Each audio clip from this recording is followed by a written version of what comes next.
Welcome to the show where we talk about whatever we want, whenever we want, and nobody cares. Hi, I'm Eli, and this is my brother and co-host Joshua, and this is Podcast.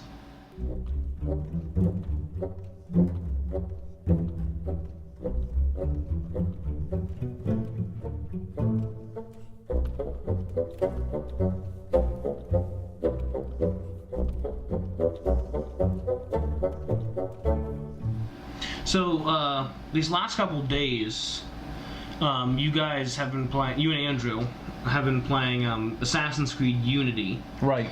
And I haven't played it yet. I've been working and just doing a bunch of other stuff, working on the videos. So, how do you like that game so far? It's good. It's not my favorite Assassin's Creed, not my least favorite. What's your least favorite so far? Probably Revelations. Same. There's a lot of things. There's probably. That's hard to say. There were things in Revelations I liked a lot, but the thing was that game was so short that you weren't forced to make it long like a lot of the other games. Yeah, well, you had to upgrade yourself and all that. You got in there and you were like, "Yep, I'm already winning." Yeah, well, I did all the side stuff. You know, and I don't play games. I'm not an avid game player. I'm playing all the time. But I think I beat that game in like 5 days, and you know, and that was all the side stuff. It was a tiny little map, a short story. It really felt more like a DLC than it did like its own standalone game. The good news is I did not pay the full price for that. I bought that used. Yeah, GameStop or something. No, I bought it. Actually, I think a half price books for like 10 or 15 bucks. Price books. That's awesome. I would say that's probably my least favorite as well. I mean, the character himself, Ezio, as not only the Grand Master of the Assassins, but also as an older guy, is so freaking badass. Yeah, no, he's really cool. And that is thus far the only video game I've cried during. You cried during? There was a part when you obviously he's in Istanbul / Constantinople, but when the master of the Istanbul Constantinople, or as they call it, Constantinople, when he gets killed by the Templars, and they come in, and Ezio turns around and gives this really powerful speech about what they have to do, and then there's this powerful music, and I was kind of tired probably, but I was crying. I was like, oh my god! So I haven't cried in any video game. I'm not gonna lie. That's okay. I mean, I've almost cried when I lost a large portion of my Minecraft world once, but that's a different story. So I'm actually behind in the Assassin's Creed series. We just got the Xbox One, this year. Yeah. At the beginning of this year, I got the Xbox One, and I really wanted to play Unity, and I want, in the subsequent Xbox One games. But at the time, I was like, I'm not buying an Xbox One. Yeah. And so, they didn't release anything for 360 after Black Flag.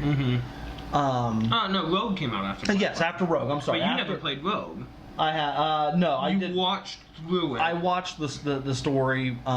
It wasn't a game that interested me. I gotta be honest. Even after I. Well, the thing was, I played through Rogue entirely. I beat the game and did everything on it. But the thing about Rogue is that it was literally I think the way that we talked about it before was that it was a cookie cutter of Black Flag and 3 combined.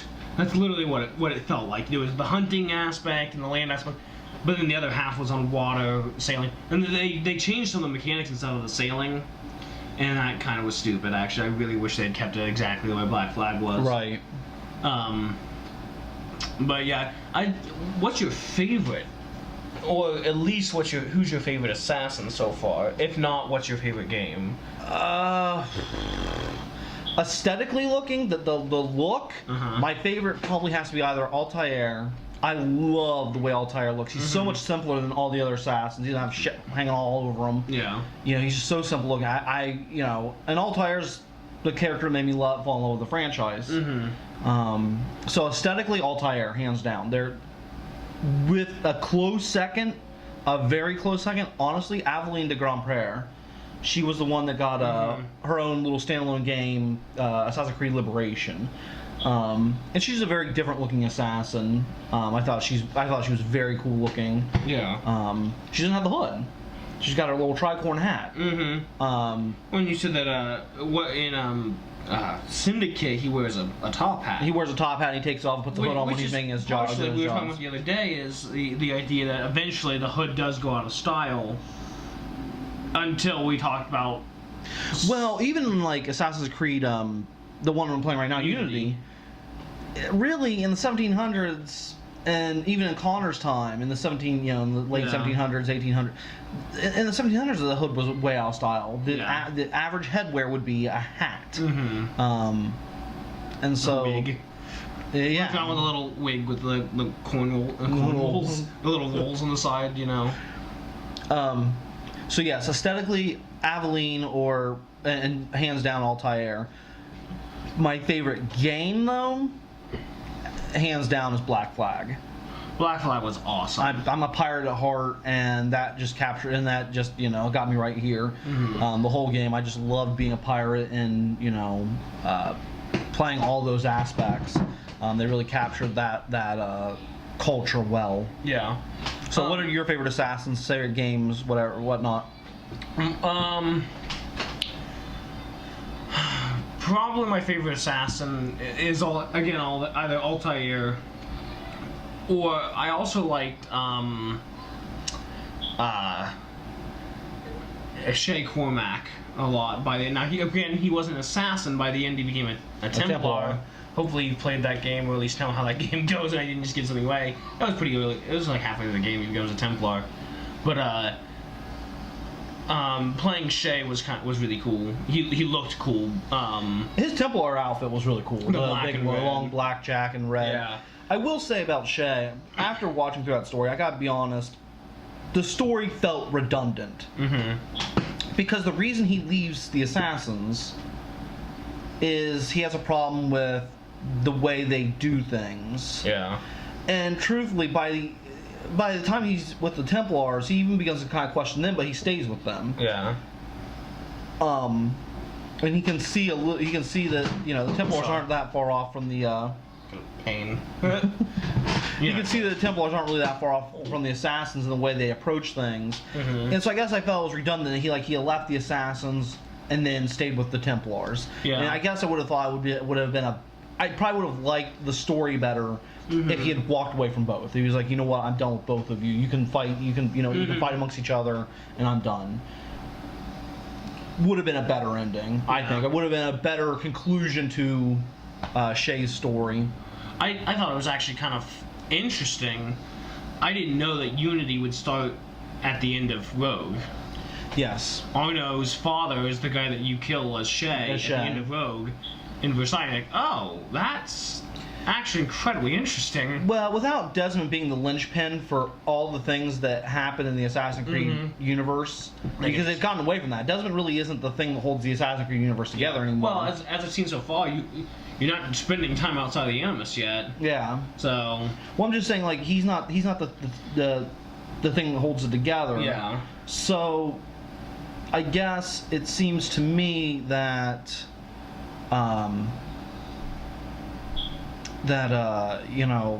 think they're relying on holding the Creed Creed franchise together through associations. Yeah.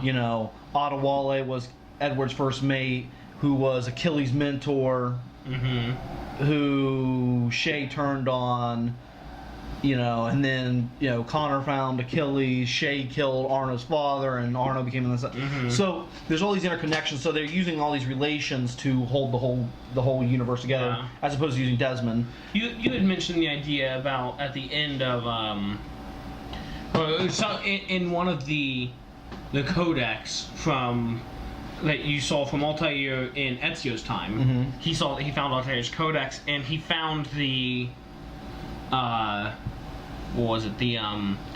Something about Attila the Hun. Yes, he was going to investigate Attila the Hun. That would be really cool. You had mentioned before about if they made another game. I would love to see another Altair game, because he only gets the one game, and then you get 3 Ezio. Yeah, and something I thought the other day that would be probably the coolest ever. Everyone thinks that the franchise is going to end on a modern day assassin, which would be cool, except for your blade is. Except for up close, a lot of the assassin things don't matter much anymore. But you know, and there's a lot of you can see modern interpretations of a modern assassin online. Some are really cool. You know, they're snipers and they have hoods and stuff like that, and their blades are electrified and stuff like, they have lightsabers.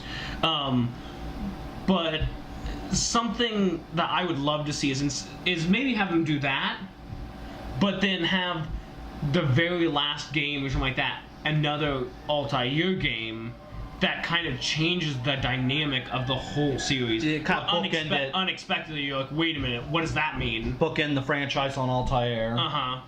So, you know, what are some of the cultures, some of the things you want to see in the Assassin's Creed universe? Some things before they end the franchise. I keep thinking that I really want to see a Japanese one. Now, I'm not. A lot of people will take that as I'm like a big anime freak, or I love katanas and stuff like that. That's not exactly what I'm going for. I would love to see it because I want to see samurai versus ninja. Now, I'd love to see the assassins being the samurai, but that's not going to happen just in the nature of the samurai and the nature of the ninja. Yeah, like if you look at Japanese history, you know, the samurai ideals kind of fall in line with Templar ideals, and the ninja ideals kind of fall in line with assassin ideals. I would really like to play a samurai in a video game. It doesn't have to be Assassin's Creed. And also you don't see just the way they act. You would associate more the samurai with their stoic nature up front. Everybody can see them as the Templars, and the ninja as the assassins, creeping in the shadows. And so that would be something I would like to see, though. I wouldn't mind playing a ninja. And of course, you know what they'll do. They'll bring back the throwing star aspect, you know, using them as throwing knives, rope darts. You have your ninjato, obviously. Right. So that would be kind of cool. Yeah. Something else I had thought about was they had the movie The Last Samurai with Tom Cruise. Right. And I would love to see, maybe in that same time period, maybe not have Tom Cruise in it, but maybe in that same time period when there's a transition between the Westernization of Japan, and there's, you know, the government of Japan is kind of getting rid of the samurai, sometimes through the use of ninjas, but then in the end they find out that the government of Japan is actually Templars as well. They're just trying to modernize themselves. So there's a lot of things they could do with that. I know I'd like to see like a Roaring Twenties assassin. That's what you're saying. Yeah. And I'd like to see a cowboy assassin. I would think a cowboy assassin would be so cool. He would be really cool. I picture him riding a horse and jumping onto a train to assassinate somebody. Yeah. And I'd love to see a World War I assassin. I think that would be I think that's a really cool time period that isn't explored very much. Something you mentioned is that after they're making Battlefield 1 now, and we're wondering if you'll see Call of Duty will make now they're just now doing Infinity War. Right. But after that, I have a feeling they'll probably do a World War I, and you know, you'll see the others do World War I games as well. I'm wondering if Assassin's Creed will do that as well. And throw a World War I in there. You know, they can do a lot with that too. So I know there's one you haven't mentioned. I know we're running out of time, but there was one more I know you want to see, and that's a Scottish assassin. I want to. It's my background on my phone right now. I'll post a picture right here. I found this online. I would love to see a Scottish assassin just because it'd be so badass. Yeah, I mean, come on, cool. That would be pretty. Basket hilt sword and a kilt and all that. Yeah, a kilt. So, well, we are out of time. So, anything else from you? I think that's it. Okay, well, until next time, I'm Eli. I'm Joshua. And this is Podcast. Hey guys, this is Eli from This Is Podcast. Thanks for viewing this week's episode. If you like what you see, press like, subscribe on that little red subscribe button, and if you think your friends will like it, go ahead and share it all across the interwebs. Also, check out our new Facebook page. Well, I'm gonna go have some fun and watch a movie, I think. Did you say a movie? I did. For you. Thanks.